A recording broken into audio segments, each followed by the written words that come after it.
Hello my dear students. ये video class 8 के बच्चों के लिए है और जैसा कि आप सबको पता है कि आप लोगों को मैं लेसन 13 द चाइल्ड प्रोफेशनल यानी पेशेवर बालक लेसन पढ़ा रहा हूँ और आप लोगों को इस लेसन का एक पेज अर्थात 110 पेज 110 पेज को मैं पढ़ा चुका हूँ। आज हम लोग अगले पेज 111 पेज से स्टार्ट करेंगे जो यहाँ पे है, बट सी जस्ट इग्नोर्ड दिख रहा है ना। हाँ, तो यहाँ से हम लोग अपने स्टडी को आरंभ करेंगे, स्टार्ट करेंगे। आप सब किताब सामने रख करके और जो भी मैं पढ़ रहा हूँ उसको ध्यान से सुनेंगे, समझने का प्रयास करेंगे। उम्मीद है आप लोग इस वीडियो को एंजॉय भी करेंगे। तो शुरू करते हैं। But she just ignored the packet of peanuts he held out. लेकिन उसने इग्नोर कर दिया। इग्नोर मतलब इनकार कर दिया। द पैकेट, उस पैकेट को, ऑफ पीनट्स यानी मूंगफली के पैकेट को इग्नोर कर दिया, इनकार कर दिया लेने से। ही हेल्ड आउट, जैसे उसने बाहर निकाला था। पहला वीडियो आप लोग देखे होंगे तो समझ गए होंगे कि इसमें एक लड़का जो है वो घूम घूम करके एक पेशा कर रहा है, मतलब मूंगफली बेचने का काम कर रहा है और उसके मूंगफली को कोई ले नहीं रहा है।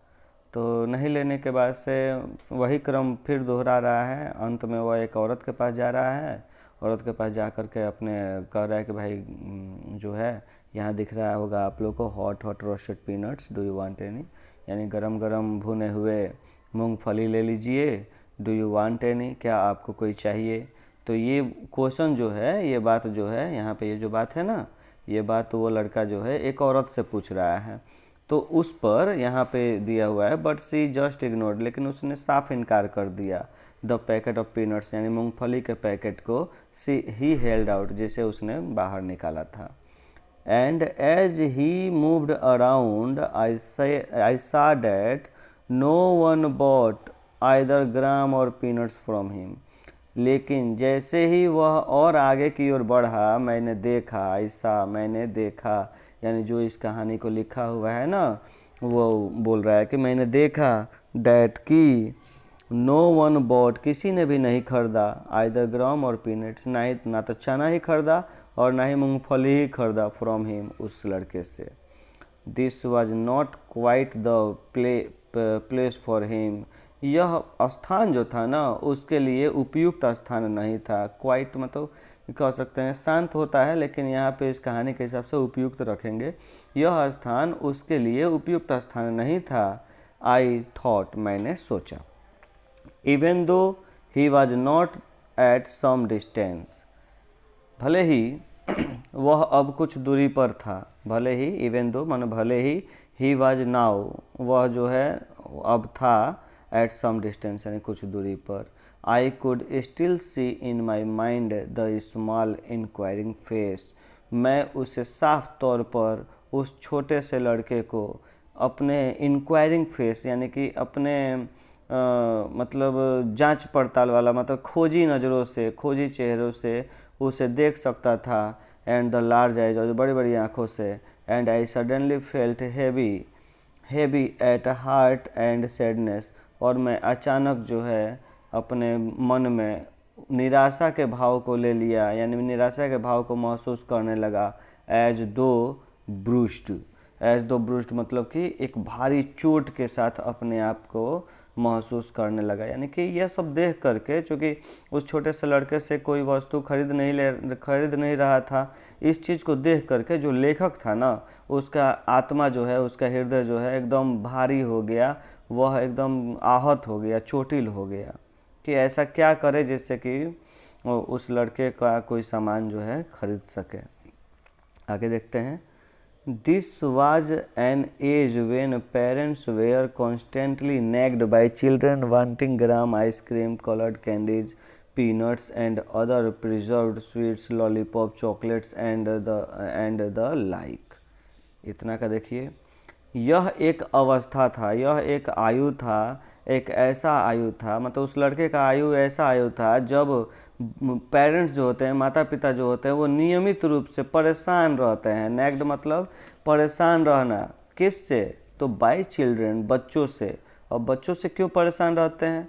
तो बच्चों से परेशान इसलिए रहते हैं क्योंकि बच्चे जो हैं हर थोड़े थोड़े समय पर कभी चना का डिमांड कर देंगे, कभी आइसक्रीम का डिमांड कर देंगे, कभी कलर्ड कैंडीज का डिमांड कर देंगे, कभी मूंगफली का डिमांड कर देंगे, या कभी कभी ऐसे ऐसे मिठाइयों का डिमांड कर देंगे जिसको खाना उनके सेहत के लिए क्या रहता है, वर्जित रहता है, जैसे लॉलीपॉप, चॉकलेट और भी अदर सारी चीज़ें। उम्मीद है आप लोग तो लॉलीपॉप और चॉकलेट के लिए जिद नहीं करते होंगे। खैर आगे देखते हैं। But here was a small boy, लेकिन यहाँ जो छोटा लड़का है ना, not quite an adolescent behaving responsibly, मतलब यहाँ पे जो छोटा लड़का है वो एक किशोर अवस्था में, किशोरावस्था ही कहा जा सकता है उसको, लेकिन इस अवस्था में वह इस तरह का कोई जिद नहीं कर रहा है, बल्कि बिहेविंग रिस्पॉन्सिबली, वह एक जिम्मेदारी पूर्वक जो है बिहेव कर रहा है, यानी कि व्यवहार कर रहा है। Why was he doing this, वह ऐसा क्यों कर रहा है? Perhaps he has some difficulties at home, हो सकता है, शायद, परहैप्स माने शायद, he has some difficulties at home, उसके घर में कुछ प्रॉब्लम होगा, डिफ़िकल्टीज होगा, समस्या होगा। और इज़ हैरेस्ड, और वह हो सकता है कि वह परेशान होगा। Sent out with his wares in an act of cleverness, और परेशान की अवस्था में उसे जो है वस्तुओं के साथ क्या कर दिया होगा, घर से बाहर भेज दिया जाता होगा कि भाई आप जाइए वस्तु को बेचिए ताकि 2-4 पैसा आमदनी होता रहे और घर का खर्च चले। Is he a boy who has lost his father, क्या यह एक ऐसा लड़का है जिसके पिताजी अब इस दुनिया में नहीं है? और is his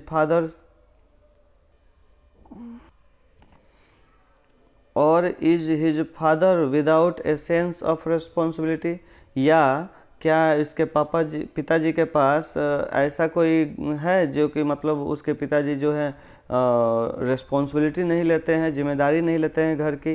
roaming around grazing like the temple bull और मे बी ड्रंक, या फिर ऐसा हो सकता है कि वह मंदिर के बैल के जैसे इधर उधर भटक रहे हों, घूम रहे हों, या फिर ड्रंक किए हों, यानी कि शराब पी करके एक जगह पर पड़े हुए हों। ये अनुमान जो है वो जो लेखक हैं वो लगा रहे हैं। May be his mother and his sibling depend on him, हो सकता है कि उसकी माता और उसके जो सगे संबंधी हैं डिपेंड ऑन हिम, उस पर निर्भर हों, फॉर देयर ऑन एग्जिस्टेंस, यानी कि अपने अस्तित्व को बनाए रखने के लिए, अपने अस्तित्व को बनाए रखने के लिए हो सकता है कि उसकी माता और उसके जो सगे संबंधी है यानी भाई बहन जो हैं वो उसी पर निर्भर हों। I thought of my childhood, मैं अपने बचपन के बारे में सोचता हूँ कि my mother sending me neatly to school, मेरी माँ जो है मुझे साफ़ सुथरा कपड़ा पहना करके विद्यालय भेजा करती थी। And making me study each evening, और प्रत्येक शाम को मुझे पढ़ाने के लिए कहा करती थी। And the empathy towards him open its floodgates, और जब मैं पढ़ करके वापस आया करता था तो बड़े ही प्यार से माँ जो हैं अपने द्वार को यानी गेट को खोल दिया करती थी। एंड द एम्पैथी, और प्यार किया करती थी, सहानुभूति से वो मेरे साथ व्यवहार किया करती थी। I felt I should by something, मैंने महसूस किया कि मुझे कुछ वस्तुएं उस लड़के से क्या करनी चाहिए, खरीदनी चाहिए। And was about to call him, और जैसे ही मैं उसे बुलाने वाला था, when someone else without any hesitation or bargaining bought 4 packets of one or the other of his wares, जैसे ही मैं उसे बुलाने वाला था, व्हेन, तब किसी ने उसे बिना किसी हिचकिचाहट के और बिना किसी मोल भाव के 4 पैकेट को खरीद लिया, और उसके वस्तु जो उसका था ना वस्तु मूंगफली और क्या था, चना था, यानी मूंगफली और चना का जो वस्तु था वो 4 पैकेट को क्या कर लिया, खरीद लिया, बॉट माने खरीद लिया।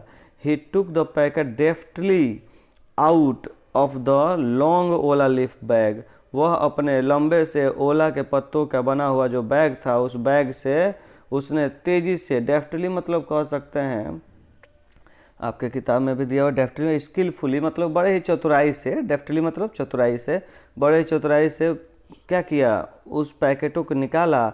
And quickly counted the coins held out to him, और जल्दी से सिक्कों को गिनते हुए उसने आगे बढ़ा दिया, उसने आगे क्या किया, बढ़ा दिया, उसने आगे बढ़ा दिया। And put them in his pocket, और उसे अपने पैकेट में रख लिया, मैंने आगे बढ़ाने के बाद से उसको दे दिया और बाकी के पैसे जो है अपने पैकेट में रख लिया।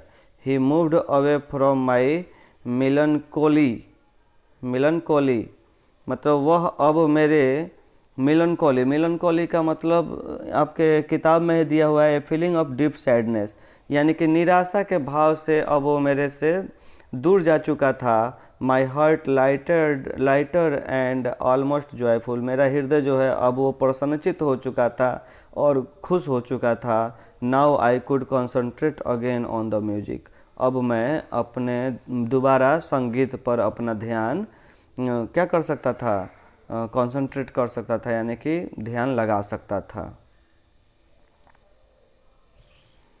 रामनाथन से सिंगिंग फील्ड में, रामनाथन का जो गीत था ना वो मुझे पूरी तरीके से क्या कर दिया, खुशी से भर दिया, मतलब वो बड़ा ही आनंददायक गीत लग रहा था। He was still singing the थोड़ी राग विद इट्स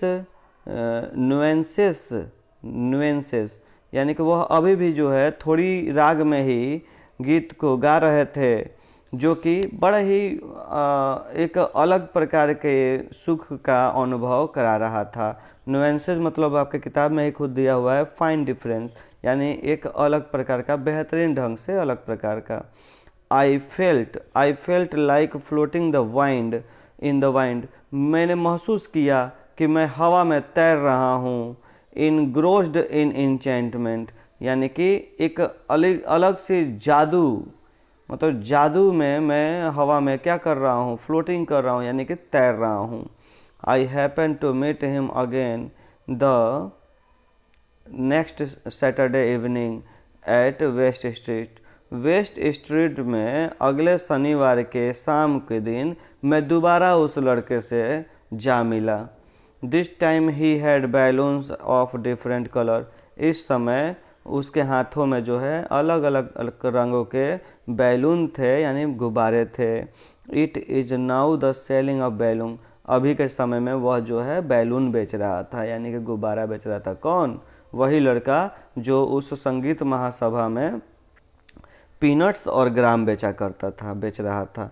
आई थॉट, मैंने सोचा, what had he been doing in this meantime, मैंने सोचा कि इस समय वह यहाँ क्या कर रहा था, मतलब वह यहाँ क्या कर रहा था। He came near me and asked buy a balloon, वह मेरे नज़दीक आया और कहा बाई ए बैलून, एक गुब्बारा खरीद लीजिए। I gave him a 5 rupees coin and he gave me A balloon, मैंने उसे 5 रुपये दिए और उसने मुझे एक बैलून दिया। एंड बैलेंस ऑफ 2 रुपीज़, और साथ में 2 रुपये वापस भी किया। कीप इट आई सेड, मैंने कहा कि इसे तुम रख लो। Give me a rupees he said, तो इस पर उसने कहा कि आप मुझे 1 रुपया और दे दीजिए। आई ऑब्लिग्ड नॉट श्योर वाई, मैं अचंभित था कि ऐसा वो क्यों कह रहा है। तब he gave me 1 more balloon, तब जाकर के उसने मुझे एक और बैलून दिया, एक और गुब्बारा दिया। ही इज स्ट्रेट फॉरवर्ड, वह बहुत ही सीधा था। आई थॉट, मैंने सोचा। हिज बिहेवियर शोड क्लियरली, उसका व्यवहार ने यह क्लियर कर दिया था, यह साफ कर दिया था कि it was not beginning but a profession, sorry it was not begging दिया हुआ है कि यह जो है इसे हम भीख मांगना नहीं कह सकते हैं, but a profession that he practice, लेकिन यह एक पेशा है जिसका उसने क्या किया था, अभ्यास किया था।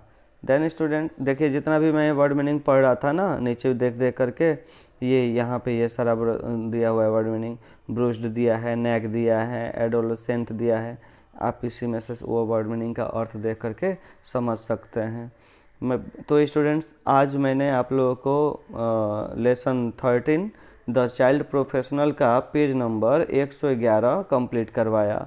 इसी तरह से अगले वीडियो के साथ हम अगला पेज कंप्लीट करवाएंगे। तब तक के लिए आप धैर्य और शांति बनाए रखेंगे। वीडियो को बड़े ही शांत स्वभाव से देखेंगे। 10-15 मिनट का वीडियो बन रहा है, कोई लंबा वीडियो नहीं बन रहा है।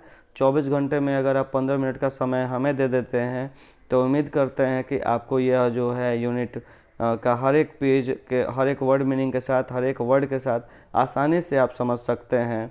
हम आपसे ज़्यादा समय नहीं, अपने लिए सिर्फ 15 से 20 मिनट का ही समय मांग रहे हैं, इससे ज़्यादा नहीं। अपने कॉपी में इस सब्जेक्ट से रिलेटेड जो भी वर्ड मीनिंग है उस वर्ड मीनिंग को आप लोग नोट करते जाएंगे, क्योंकि जिस दिन ये यूनिट ख़त्म होगा उसके अगले ही दिन हम वर्ड मीनिंग का डिमांड करेंगे, जो कि आपको मेरे व्हाट्सअप नंबर पर सेंड करना होगा। उम्मीद है सारी बातें समझ में आई होंगी। मिलते हैं अगले वीडियो के साथ, तब तक के लिए आप लोग अपना ख्याल रखिएगा। ठंड बहुत ज़्यादा है, इसमें बेहतर ख्याल रखिए।